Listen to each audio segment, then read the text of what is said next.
રાજ્યમાં ચોમાસું હવે બરાબર જામ્યું છે. મધ્ય ગુજરાતમાં સર્જાયેલા સાયક્લોનિક સર્ક્યુલેશનના પગલે ગઈકાલે રાજ્યમાં ધોધમાર વરસાદ થયો હતો. આજે પણ ભાવનગર, રાજકોટ, વંથલી, પાટણ, અમરેલી સહિતમાં ધોધમાર વરસાદ વરસ્યો છે.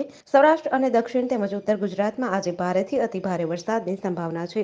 આ ઉપરાંત રાજ્યના અનેક જિલ્લામાં ઓરેન્જ તથા યલો એલર્ટ આપવામાં આવ્યું છે. આ ઉપરાંત આજે અમદાવાદમાં ભારે પવન સાથે વરસાદની આગાહી છે. સવારના 6 વાગ્યાથી બપોરે 2 વાગ્યા સુધીમાં રાજ્યના 70 તાલુકાઓમાં વરસાદ થયો હતો. ગુજરાતના દક્ષિણ દરિયાકાંઠાના વિસ્તારોમાં માછીમારોને દરિયો ન ખેડવા સૂચના આપવામાં આવી છે, કારણ કે 35 થી 45 કિલોમીટર પ્રતિ કલાકની ઝડપે પવન ફૂંકાશે. જૂનાગઢમાં એક જેસીબી ગટરમાં ખાબક્યું હતું, જેથી લોકોના ટોળા એકત્રિત થઈ ગયા હતા. બીજી તરફ સારા વરસાદથી ઉબેન ડેમ છલકાયો છે. કચ્છના નખત્રાણામાં બપોર બાદ ધોધમાર વરસાદ ખાબકતા શહેરના રસ્તાઓ પર નદીની માફક પાણી વહેતા થયા હતા. નખત્રાણાની બજારમાં ધમધમતા પાણી જોઈને વેપારીઓના જીવ તાળવે ચોંટી ગયા હતા. બહુચર્ચિત નીટ પરીક્ષા પાસ કરાવવાની મામલે નોંધાયેલી પોલીસ ફરિયાદની તપાસ હવે સીબીઆઈની ટીમ દ્વારા કરવાનો નિર્ણય રાજ્ય સરકાર દ્વારા લેવામાં આવતા સીબીઆઈ ટીમે તપાસનો ધમધમાટ શરૂ કર્યો છે. જેને લઈને સીબીઆઈ ટીમ દ્વારા 2 પરીક્ષા કેન્દ્રો, જય જલારામ શાળા અને થર્મલ ખાતે આવેલી શાળાની બેઠક વ્યવસ્થાઓ અને સીસીટીવીની ચકાસણી કરી હોવાની વિગતો સાંપડી છે. ગોધરા શહેરના પરવડી ખાતે આવેલા જય જલારામ સ્કૂલ અને થર્મલ ખાતે આવેલ સ્કૂલમાં સીબીઆઈ દ્વારા તપાસ હાથ ધરવામાં આવી હતી.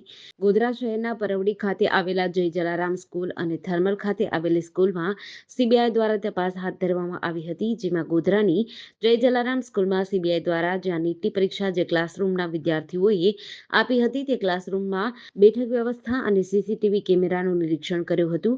ગોધરા અને થર્મલ કેન્દ્રમાં નીટની પરીક્ષામાં કેટલાક વિદ્યાર્થીઓ હાજર હતા અને નીટની પરીક્ષાની કામગીરીઓમાં સામેલ તમામ કર્મચારીઓની વિગત પણ માંગી હોવાની વિગતો સામે આવી છે. મંદિર જવાનો રસ્તો પૂછવાના બહાને એકલ દોકલ રાહદારીઓ સ્પ્રે છાંટી અર્ધબેભાન જેવા કરી દાગીના સહિતનો કિંમતી સામાન શેરવી લઈ રફુચક્કર થઈ જતા મામા ભાણિયાની જોડીનો લોકલ ક્રાઇમ બ્રાન્ચે પર્દાફાશ કર્યો હતો. પોલીસે ₹2.59 લાખનો મુદ્દામાલ કબજે કરીને ઈડર પોલીસ મથકમાં નોંધાયેલા છેતરપિંડીના ભેદને ઉકેલી કાઢ્યો હતો. ગાંધીનગર જિલ્લામાં મિલકત સંબંધી ગુના આચરતા ઇસમોને ઝડપી પાડવા જિલ્લા પોલીસ વડાએ આપેલી સૂચનાના પગલે લોકલ ક્રાઇમ બ્રાન્ચના પીઆઈ ડીબી વાળાની અલગ અલગ ટીમો ટેકનિકલ હ્યુમન સોર્સના આધારે તપાસ કરી રહી હતી. ત્યારે રાજસ્થાન તપાસ અર્થે ગયેલા પીએસઆઈ એચપી સોલંકીને બાતમી મળી હતી કે દહેગામના ગણેશપુરા રહેતો સુનિલ મદારી છેતરપિંડીથી મેળવેલા સોનાના દાગીના વેચવા મોટા જેલોડાથી ઈસનપુર તરફ જતા રોડ ઉપરના 3 રસ્તા ખાતે ફરી રહ્યો છે. જે હકીકતના આધારે એલસીબીની ટીમે સુનિલનાથ દિવાનનાથ ચૌહાણને 2,54,543ની કિંમતના સોનાના દાગીના, મોબાઈલ ફોન મળીને કુલ ₹2.59 લાખના મુદ્દામાલ સાથે ઝડપી પાડ્યો હતો. અમદાવાદ શહેરમાં ખાણીપીણીની ચીજવસ્તુઓમાંથી જીવજંતુ નીકળવાના અનેક કિસ્સાઓ સામે આવી રહ્યા છે. પરંતુ હવે સોડામાંથી પણ જીવજંતુ નીકળવાનો કિસ્સો સામે આવ્યો છે. શહેરના સરખેજ વિસ્તારમાં એક યુવકે ફરાળી સોડા નામની સોડાની બોટલ ખરીદી અને પીધી હતી. ત્યારે અચાનક જ તેને ઉલટી થવા લાગી હતી. ત્યારબાદ તેને હોસ્પિટલે લઈ જવામાં આવ્યો હતો. સોડાની બોટલમાં કાનખજૂરો નીકળ્યો હોવાનો આક્ષેપ કરવામાં આવ્યો છે. આ મામલે હવે તેમણે એએમસી ફૂડ વિભાગમાં ફરિયાદ નોંધાવી છે. શહેરના સરખેજ ઢાળ વિસ્તારમાં સુફિયાન નામના યુવકે એક દુકાનમાંથી ફરાળી સોડાની બોટલ ખરીદી હતી અને પીધી હતી.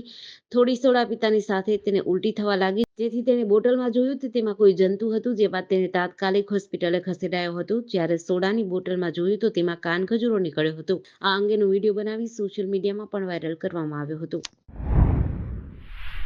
રાજ્યમાં ચોમાસું હવે બરાબર જામ્યું છે. મધ્ય ગુજરાતમાં સર્જાયેલા સાયક્લોનિક સર્ક્યુલેશનના પગલે રાજ્યમાં ગઈકાલે ધોધમાર વરસાદ થયો હતો. આજે અમદાવાદમાં ભારે પવન સાથે વરસાદની આગાહી કરવામાં આવી છે. ઉપરાંત રાજ્યના 10 થી વધુ જિલ્લામાં ભારે વરસાદ વરસી શકે છે. આજે પાટણ, અમરેલી તેમજ જૂનાગઢ, વંથલીમાં વરસાદ વરસ્યો છે. ગઈકાલે સૌરાષ્ટ્ર, ઉત્તર ગુજરાતમાં મેઘરાજાની ધમાકેદાર બેટિંગ જોવા મળી હતી. સવારના 6 વાગ્યાથી બપોરના 12 વાગ્યા સુધીમાં રાજ્યના 33 તાલુકામાં વરસાદ થયો છે. જેમાં સૌથી વધુ રાજકોટના જેતપુર તાલુકામાં 1.25 ઇંચ નોંધાયો હતો. રાજ્યના હવામાન વિભાગ દ્વારા 4 દિવસ દરમિયાન ક્યાંક ભારે વરસાદની આગાહી તો ક્યાંક હળવાથી મધ્યમ વરસાદની આગાહી કરવામાં આવી છે. ત્યારે તંત્ર એલર્ટ થઈ ગયું છે અને ભારે વરસાદની સ્થિતિમાં પૂરની સ્થિતિને પહોંચી વળવા માટે રાજ્યના અલગ અલગ જિલ્લામાં એનડીઆરએફની 8 ટીમો તૈનાત કરવામાં આવી છે. રાજકોટ સહિત રાજ્યભરની સરકારી યુનિવર્સિટીઓ અને સંલગ્ન સરકારી ગ્રાન્ટેડ કે ખાનગી કોલેજોમાં સ્નાતક અને અનુસ્નાતક કક્ષાના કોર્સમાં પ્રવેશ માટે GCAS પોર્ટલ આ વર્ષથી શરૂ થયું છે. અત્યારે સૌરાષ્ટ્ર કોંગ્રેસ પ્રવક્તા રોહિત રાજપૂતે જણાવ્યું હતું કે GCAS ખાનગી યુનિવર્સિટીઓને લાભ અપાવતું પોર્ટલ છે, જેનાથી ખાનગી વિશ્વવિદ્યાલયોને ઘી કેળા તો સરકારી યુનિવર્સિટી ગ્રાન્ટેડ કોલેજોને બરબાદ કરવાનું ષડયંત્ર છે. ગ્રાન્ટેડ કોલેજોના તેજસ્વી વિદ્યાર્થીઓ ખાનગી યુનિવર્સિટીઓમાં ઊંચી ફી આપી ભણવા મજબૂર બન્યા છે. રાજકોટ સ્થિત સૌરાષ્ટ્ર યુનિવર્સિટીમાં 60% સીટો ખાલી રહી છે, જ્યારે ખાનગી યુનિવર્સિટીઓમાં હાઉસફુલની પરિસ્થિતિ જોવા મળી રહી છે, જે બતાવે છે કે GCAS એડમિશન પોર્ટલ સમગ્રપણે ફેલ છે. જેથી આ પોર્ટલ નાબૂદ કરવા અને 1-2 દિવસમાં શિક્ષણ મંત્રી ઋષિકેશ પટેલને રજૂઆત કરવામાં આવશે.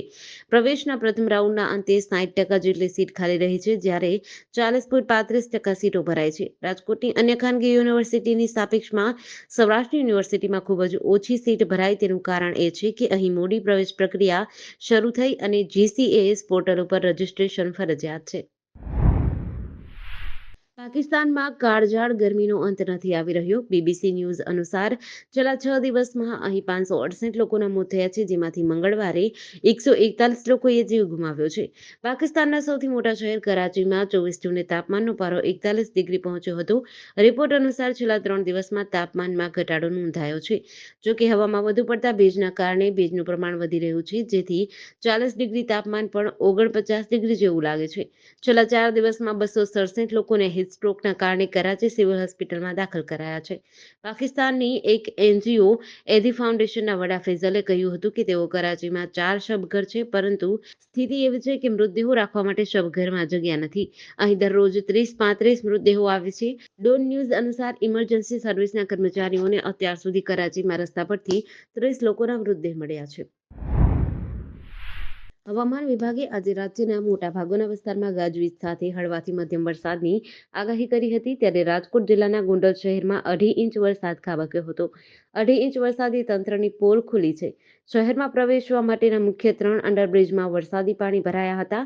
લાલપુલ, ઉમવાડ, આશાપુરા અંડરબ્રિજ, ખોડિયારનગર અંડરબ્રિજમાં કેડસમાં વરસાદી પાણી ભરાયા હતા.